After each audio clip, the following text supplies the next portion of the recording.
of Almighty God, who is most beneficent, most merciful. Dear student, today you people will learn hardy plot construction.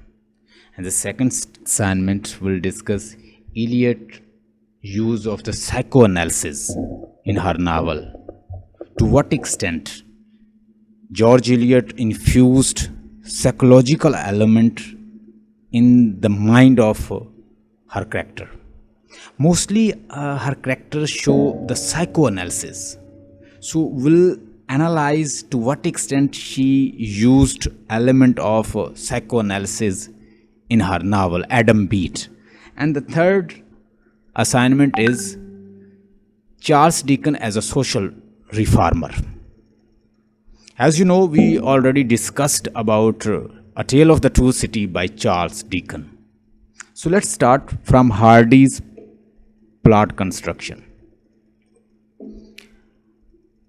Thomas Hardy के बारे में कहा जाता है कि वो फैटलिस्ट है. क्या है? फैटलिस्ट. वो फेट बेस है. नावल लिखता है, वो उसमें क्या डालता है? कोइंसिडेंस को डालता है. ठीक है. वो अपने नावल में क्या डालता है? फेट को डालता है, चांस को डालता है, और अनयूजुअल इवेंट्स को डाल देता है, और वो उसमें लक को डालता है.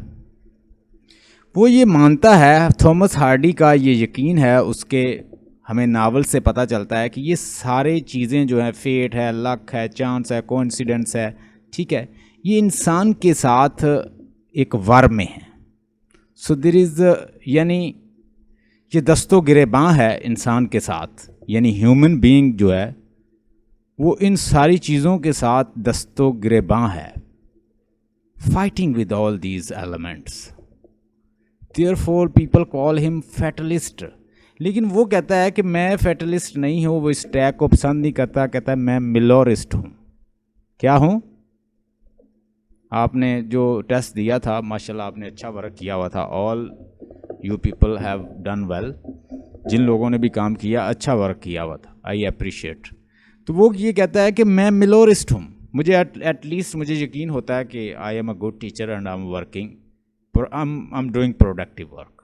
जब आप लोग अच्छा वर्क करते हैं तो मिलोरिस्ट, कि मैं मिलोरिस्ट हूँ. मिलोरिस्ट का मतलब होता है जो कहता है कि हम करैक्टर जो है वो हालात और सरकमस्टांसेस से लड़कर अपनी कंडीशन को बेहतर बना सकता है. ठीक है. तो वो कहता है मैं मिलोरिस्ट हूँ, मैं अपने करैक्टर में को फेट, डेस्टिनी, इसके साथ परपिचुअल एफर्ट करवाता हूँ, और वो एफर्ट करते हैं मेरे करैक्टर, और उससे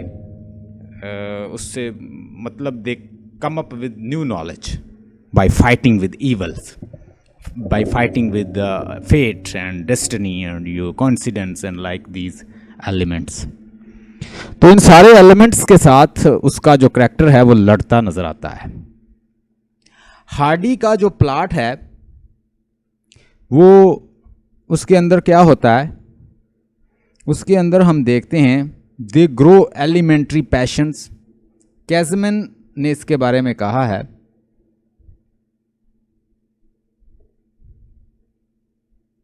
कैज़मैन एक क्रिटिक है, वो कहता है कि प्लॉट आर नॉट सिंपल. इसके प्लॉट जो होता है वो सिंपल नहीं होता.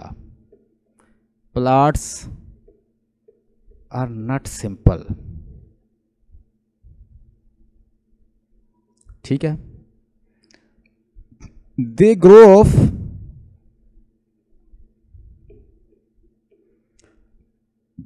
Out elementary passions. इस चीज़ से ये ग्रो होते हैं. पैशन, एम्बिशन, ठीक है, ग्रीड, लव और जेलसी, थ्रस्ट,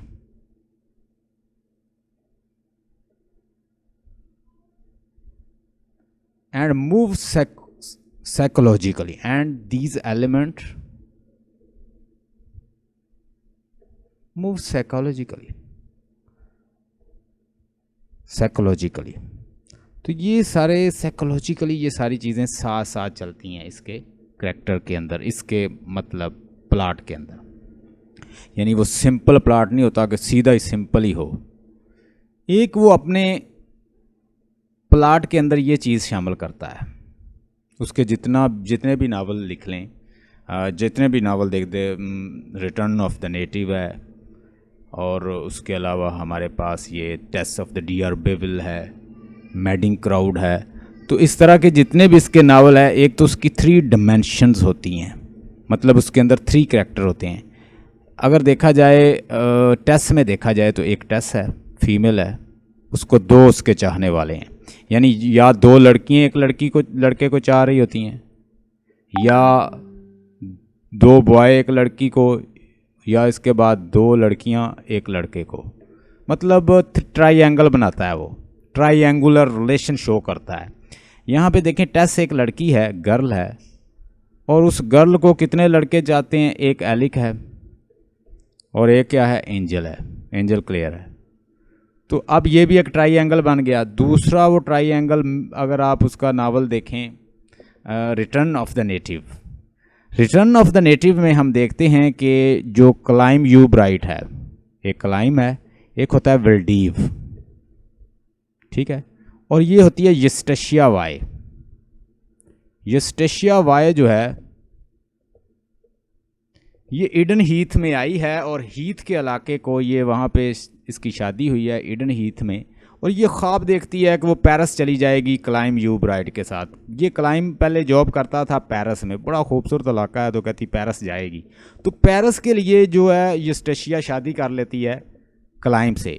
ये यूस्टेशिया की पहले अंडरस्टैंडिंग होती है विल्डीव के साथ, दोनों सेक्सुअल एंजॉयमेंट कर चुके हैं, और इनका बड़ा एक डीप इंटीमेट रिलेशन रहा है। यानी दे वर इन द फिजिकल रिलेशन, आपस में एंजॉय कर चुके हैं। लेकिन बाद में ये विल्डीव जो है, ये चूँकि ये वैसे ही एक फ्लर्ट किस्म का इंसान है, ये किसी और के साथ सेट हो जाता है। तो एक उसकी कज़न होती है थॉम्पसन, इसकी क्लाइम की, ये उसके साथ सेट हो जाता है। अब ये विल्डीव जैसे ही इधर से इससे दूर होता है, तो ये शादी इससे कर लेती क्लाइम के साथ। अब इसका दिल नहीं लगता, विल्डीव कहीं चला जाता है। अब ये कहती है कि ये उसे पेरिस ले जाएगा, लेकिन ये उसी गांव ईडन हीथ में आके रहना शुरू कर देता है क्लाइम। तो ये बड़ी परेशान होना शुरू हो जाती है कि मैंने तो ख्वाब देखा था कि क्लाइम यू ब्राइट मुझे कहाँ ले जाएगा। यूस्टेशिया ने ख्वाब क्या देखा था कि वो मुझे ले जाएगा पेरिस, वो पेरिस तो लेकर नहीं गया। अब बोर होती रहती है। अब विल्डीव दोबारा उसी ईडन हीथ में आता है, तो ये इसको फिर क्या करता है, इसको बातों में लगाता है और इसे भगाने की कोशिश करता है, और ये दोनों डूब जाते हैं, ठीक है। और आखिर में इसकी डूबने से डेथ हो जाती है। क्लाइम जो है वो मतलब वैसे ही अंधा हो जाता है। तो हम देखते हैं कि lot of changes,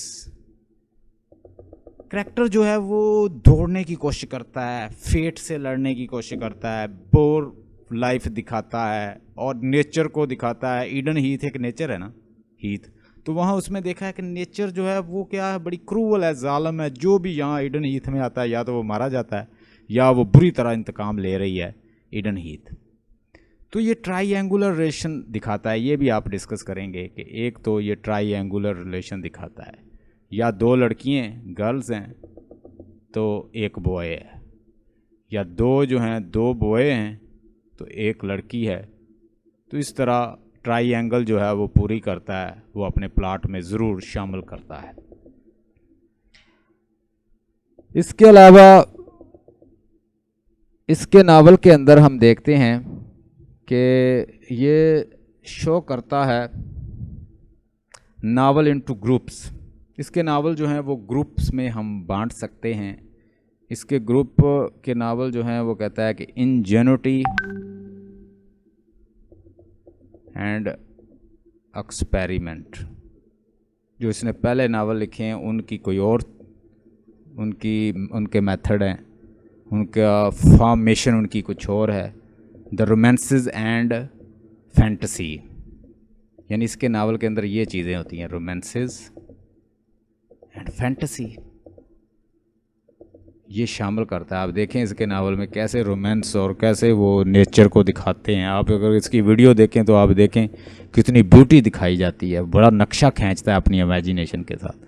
the novel of the characters environment, the novels of character environment, आप इसकी वीडियो भी देख सकते हैं, मैं आपको सेंड करूँगा।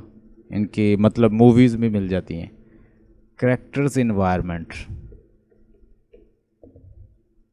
ये सारी चीज़ें आपको मिलने को। और करेक्टर ये लास्ट वाले जो हैं इसने दिखाए हैं रिटर्न ऑफ द नेटिव में, टेस्ट ऑफ द डियर बेविल में, ये हम देखते हैं चीज़ें इसकी।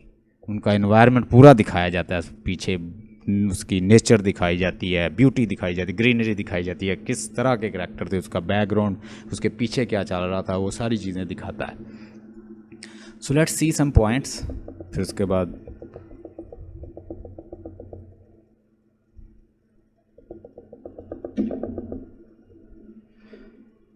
Point 2, training as architecture.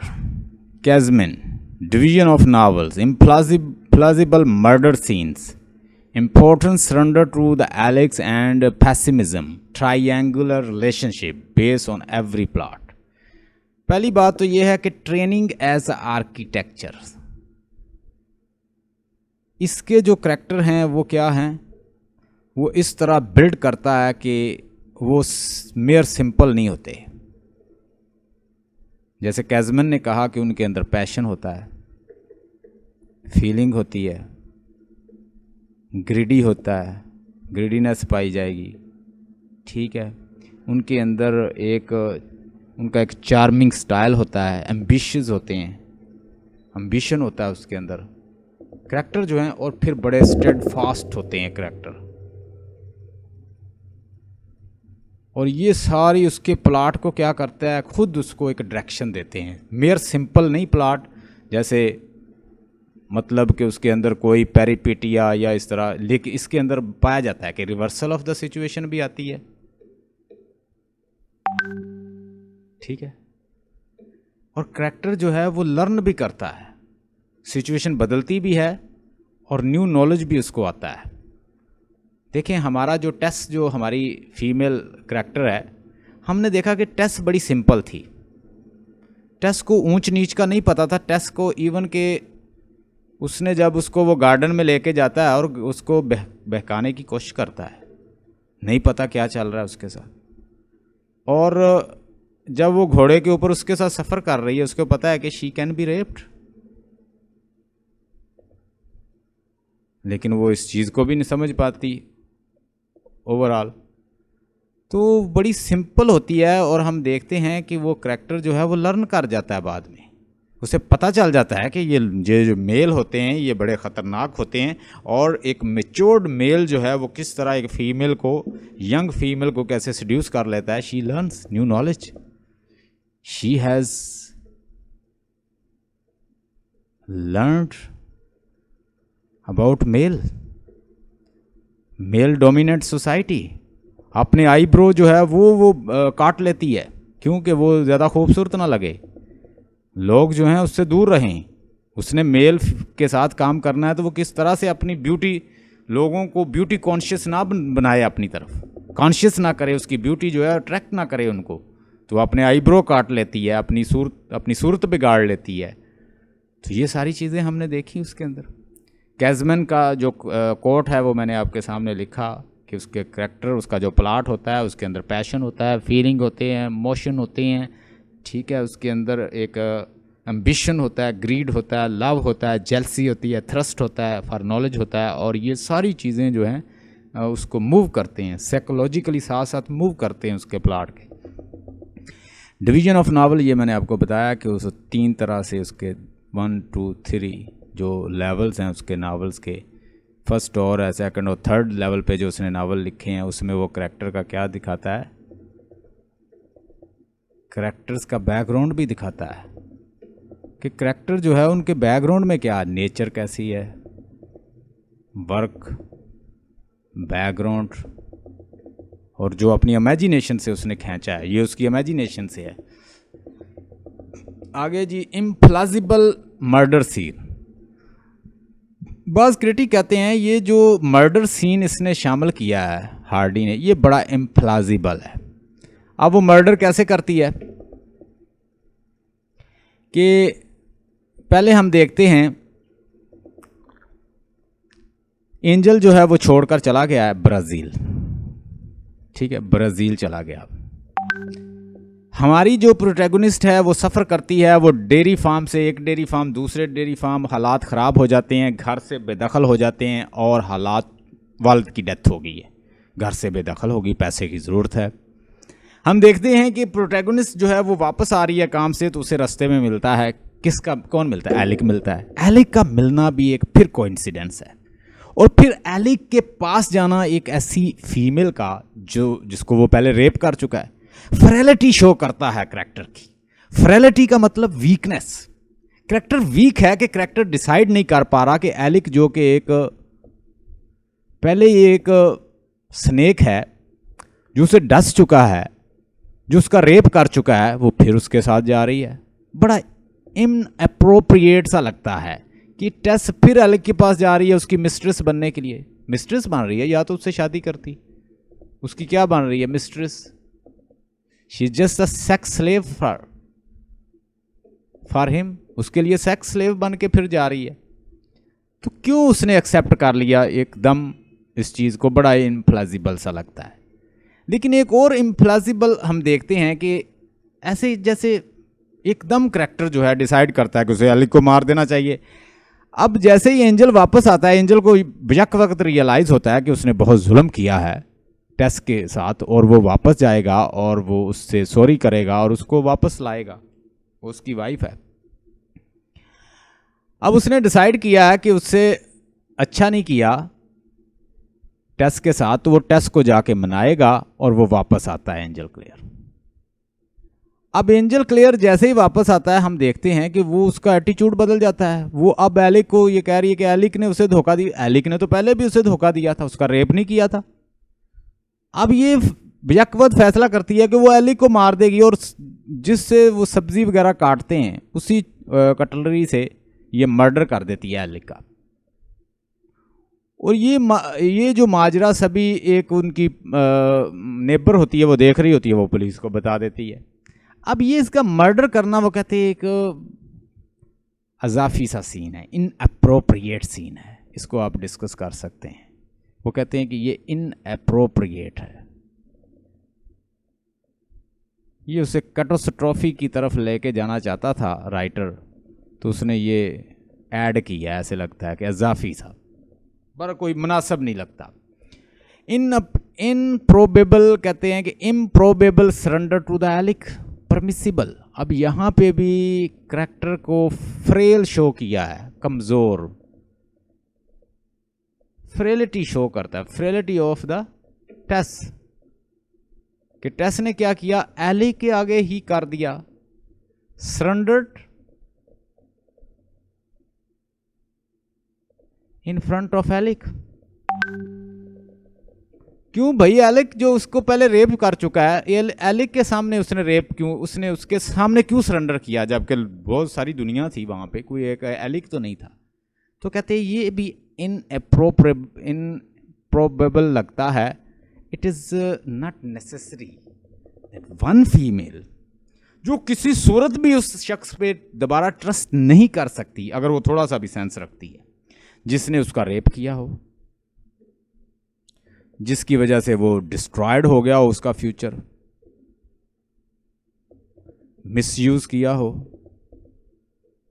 Deceive किया हो, ये हो नहीं सकता कि एक फीमेल जो है वो दोबारा उस पर ट्रस्ट कर ले। ये एक बड़ा अननेचुरल सा लगता है।